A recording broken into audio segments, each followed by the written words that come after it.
नमस्कार, फिर पैसा बोलता है में आपका स्वागत है। मैं आनंद श्रीनिवासन। आज मार्केट गिर रही है, भारी तरह से गिर रही है। एक समय 250 पॉइंट के ऊपर नीचे थी। बैंक निफ्टी तो 750 पॉइंट नीचे गिर गई। जब मैं बात कर रहा हूँ 230 पॉइंट नीचे है। सारे स्टॉक्स प्रेशर में हैं। मार्केट बहुत ढीला है। इसका कारण क्या है, इसका विश्लेषण हम करेंगे। सोने के दाम में भी गिरावट है, 60 रुपीस नीचे आई है। 7065 प्लस टैक्सेस भारत में मिल रही है। ये चेन्नई का प्राइस है। आप जहां रहें आप प्राइस देख लें। मार्केट वीकनेस का क्या कारण है, क्यों सोना गिर रहा है, उसे हम देखते हैं। कल रात फेडरल रिजर्व का मीटिंग हुआ। उनका चेयरमैन जेरोम पॉल ने बाहर आके बात की। जेरोम पॉल ने क्या कहा? उन्होंने ये कहा कि उन्होंने अमेरिका में इंटरेस्ट रेट काटी है 0.25%। इससे अमेरिका में जो bank to bank interest rate है वो 4.25 से लेके 4.5 तक होगा। अगर फेडरल रिजर्व से खरीदना लोन लेना चाहती है, इस रेट में ले सकती है। इसके कारण क्या हुआ है कि मार्केट और ज़्यादा गिर गया। क्यों? रेट तो काट गई, दो एक्सपेक्टेड लाइंस में थी वही हुई। लेकिन उसके बाद जेरोम पोल ने जो कहा उसी ने धमाका कर दी। उन्होंने बोला है कि अमेरिका की इंटरेस्ट रेट साइकिल जो उन्होंने काटना शुरू की वो खत्म हो चुकी है। इन्फ्लेशन ने बहुत भारी गिरावट दी। जो 9% थी अब निकल कर 3.3% तक पहुंच गई है। लेकिन यहाँ तो stubborn है और स्टिकी है। 3.3 से नीचे आने नहीं आ रहा है। इसीलिए जो अगले साल 5 रेट कट्स एक्सपेक्टेड थी वो रेट कट्स नहीं आएंगी। उन्होंने बोल दिया है कि सिर्फ 2 रेट कट्स आएंगे, क्योंकि इकॉनमी बहुत अच्छी कर रही है और एम्प्लॉयमेंट लगभग फुल है। इसीलिए रेट कट का कोई गुंजाइश नहीं है। अगले साल सिर्फ 2 बार रेट कट करेंगे। सो अगर उन्होंने वैसा ही रखा तो 3.75 टू 4 ही होगा अगले दिसंबर तक। मार्केट एक्सपेक्ट कर रही थी कि 5 टाइम्स रेट कट होगी। इसका जब ये मार्केट को डिसअपॉइंटमेंट आ गया तो यूएस बॉन्ड यील्ड सर्ज हुई, बॉन्ड की दाम गिरी और उसी समय स्टॉक मार्केट भी नीचे आना शुरू कर दी और लगभग 2.68% ऑल इंडेक्सेस गिर चुकी हैं। इसके कारण भारत के मार्केट में भी प्रेशर थी। जब जेरोम पॉल ने ऐसा कहा तो ओवरनाइट रुपया का रेट 85-17 तक पहुंच गया। उसके बाद जब भारत में मार्केट खुली, आरबीआई मार्केट में एंटर की और सप्लाई तो 8505 में हो रही है। इससे मतलब है कि बहुत भारी प्रेशर है रुपी में। रुपी में प्रेशर का कारण सिर्फ ट्रेड डेफिसिट ही है और ये ट्रेड डेफिसिट में मेन कंपोनेंट गोल्ड है। अब जब रिकॉर्ड बाहर आ चुकी है तो सरकार कह रही है कि शायद गोल्ड में डबल काउंटिंग हो गया होगा, तो गोल्ड इतना ज़्यादा नहीं हो सकता। लेकिन डैमेज तो हो ही गया है। अगर अब गोल्ड को फिगर को करेक्ट करेंगे तो मार्केट को ये डाउट आ जाएगा कि भारत की जो फिगर्स हैं, इकोनॉमिक फिगर्स, उस पे कैसे विश्वास की जाए।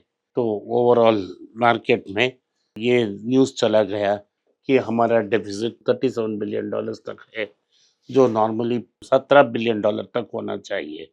Normally it is between 14 and 17 billion dollars और ये तो 33 टू 34 बिलियन डॉलर्स हो चुकी है।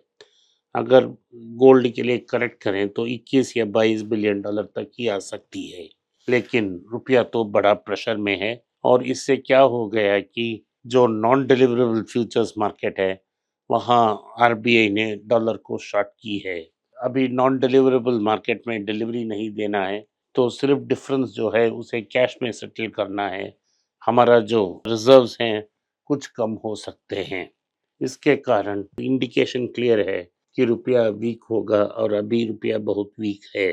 तो हमने जो स्ट्रैटेजी क्राफ्ट की उसमें तो हमने एक्सपोर्ट रिलेटेड कंपनीज को दर्जा दिया, इम्पोर्टेंस दी। पहला तो हमने सारे आईटी कंपनीज पे देखा, उसके बाद फार्मा कंपनीज को देखा, उसके बाद बजाज और टाटा को कंसिडर किया क्योंकि ये दोनों बहुत एक्सपोर्ट करते हैं। उसके बाद हमने गोल्ड का भी कंसिडर किया और गोल्ड रिलेटेड स्टॉक्स को भी कंसिडर किया। गोल्ड अभी इस साल 25% रिटर्न दे चुकी है निफ्टी को आसानी से बीट कर देगी। अगले साल क्या होगा मेरे अनुमान से, अगर ट्रेंड लाइन सेम रहा फिर से गोल्ड अच्छा परफॉर्मेंस दे सकती है। भारत में लोग के पास पैसा कम है तो वो लाइटर कैरेट ले रहे हैं और ज्वेलरी को गोल्ड प्राइसेस ऊपर जाने से लोअर कैरेट गोल्ड और लोअर क्वालिटी गोल्ड ले रहे हैं। जो 18 कैरेट गोल्ड है वो 20% चीपर है 22 कैरेट गोल्ड से।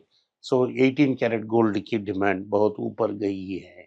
जनवरी 6 रिकॉर्ड डेट है आईटीसी और आईटीसी होटल की जो डीमर्जर है। अगर आपके सब पास कुछ आईटीसी की शेयर्स पड़े हों तो हर 10 शेयर के लिए एक शेयर आईटीसी होटल में आपको मिलेगा। इसका दाम जब लिस्ट होगा वो क्या होगा, उन्होंने बहुत सारे लोग ने पूछे। मेरा जवाब है उतना हाई लिस्ट नहीं होगा क्योंकि इंडियन होटल्स इससे बहुत बड़ा है। तो क्या होगा कि जब लिस्ट होगा तो लिस्टिंग गेन्स होगा, उसके बाद ब्रिटिश अमेरिकन टोबैको इसको बेचेगा तो मार्केट में प्रेशर आ जाएगी।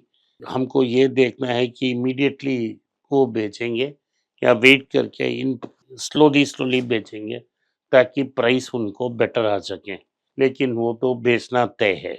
उसी समय जापानीज सेंट्रल बैंक ने रेट को काटा नहीं, इसलिए जापानीज येन को भी वीकनेस मिली।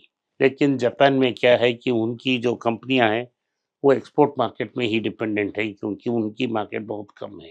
सो क्या होगा कि जापानीज एक्सपोर्ट्स चीपर होंगी, यूरोप अमेरिका को वो डोमिनेट करेंगे। इंडिया में भी उनकी जो इंपोर्ट्स हैं होंडा मोटरसाइकिल कंपनी और टोयोटा और मारुति इन सब का भी फायदा हो सकता है। तो ओवरऑल मार्केट में जापानीज येन चीप होने से गाड़ियां और इलेक्ट्रॉनिक गुड्स चीप हो जाएंगे। कॉमर्स डिपार्टमेंट ने कहा है कि जो सर्ज गोल्ड प्राइस में थी वो इंपोर्ट सर्ज के कारण है, शायद वो इंपोर्ट फिगर्स रॉन्ग हैं। सो इसे देखना चाहिए कि क्या ये सच बोल रहा है, कौन झूठ बोल रहा है। तो बैंक ऑफ जापान ने रेट्स नहीं काटी, क्योंकि बैंक ऑफ जापान ने रेट्स नहीं काटी फिर डॉलर को स्ट्रेंथनिंग के कारण येन बहुत वीक हो गया है। तो नेस्ले ने एक प्रोटीन शॉट्स नाम का एक प्रोडक्ट लॉन्च की है। वो वेट लॉस ड्रग्स के साथ भी ले सकते हैं आप, या वेट लॉस की कंपटीशन है कि नीदर नेस्ले ना दूसरा कंपनी इस मार्केट को छोड़ना चाहती है, तो उन्होंने प्रोटीन शॉट्स को लॉन्च की जो 50 ग्राम बार 100 ग्राम बार में मोर देन 50% प्रोटीन ही है। और ये प्रोडक्ट बॉडी में प्रोड्यूस किया गया जीएलपी-1 हार्मोन को नेचुरली प्रोड्यूस कर कर बॉडी को प्रोटेक्ट करती है। तो ये भी अच्छा खबर है, लेकिन हमें पता नहीं कब लॉन्च होगा। केवी कामत साहब ने कहा है कि फिनटेक पैसा को आग में जला रहे हैं। जहाँ 25 इंजीनियर साथ ठीक है, वहाँ हजारों की इंजीनियर तौदाद में इंजीनियर ले गए गए हैं और ये मार्केट में प्रेशर डाल रही है। तो अब ये प्रेशर मार्केट में बहुत डाल रही है, कैश बर्न हो रही है। कामत साहब ने कहा है कि रेगुलेटरी में डिस्ट्रीब्यूशन एंड सेल्स में बहुत इफेक्ट हो रही है क्योंकि कोटक और वोला उसको कंसंट्रेट कर रहे हैं। भारत में जो लोग भारत के बाहर रह रहे हैं, एनआरआई इंडियंस, उन्होंने पिछले साल 129 बिलियन डॉलर्स भेजी है। सब्सटेंशियल जो पैसा है वो मिडिल ईस्ट से आती है, सिंगापुर से जाती है और जो अमेरिका जैसे देश से कम आती है, यूरोप के देश से कम आती हैं। क्योंकि लोगों की आशा है कि एक दिन यूरोप और अमेरिका में सेटल हो जाएँगे, लेकिन भारत में तो वापस आना ही पड़ेगा। जो ओमान, कतर, सऊदी ये देश हैं, उधर आप सेटल नहीं कर पाएँगे, आपको वापस आना पड़ेगा। वही लोग ये पैसे को वापस भेजकर अपने आप को पोज़ीशन को स्ट्रेंथन कर रहे हैं। आज के लिए इतना ही। आपने इस पॉडकास्ट को सुना इसके लिए मैं आपका आभारी हूँ। हो सके तो वीडियो को लाइक कीजिए, चैनल को सब्सक्राइब कीजिए और बेल नोटिफिकेशन दबाएं। इस वीडियो को अपने दोस्त और रिश्तेदार के पास भेजें और उनको देखने की आग्रह करें। नमस्कार, धन्यवाद, जय हिंद।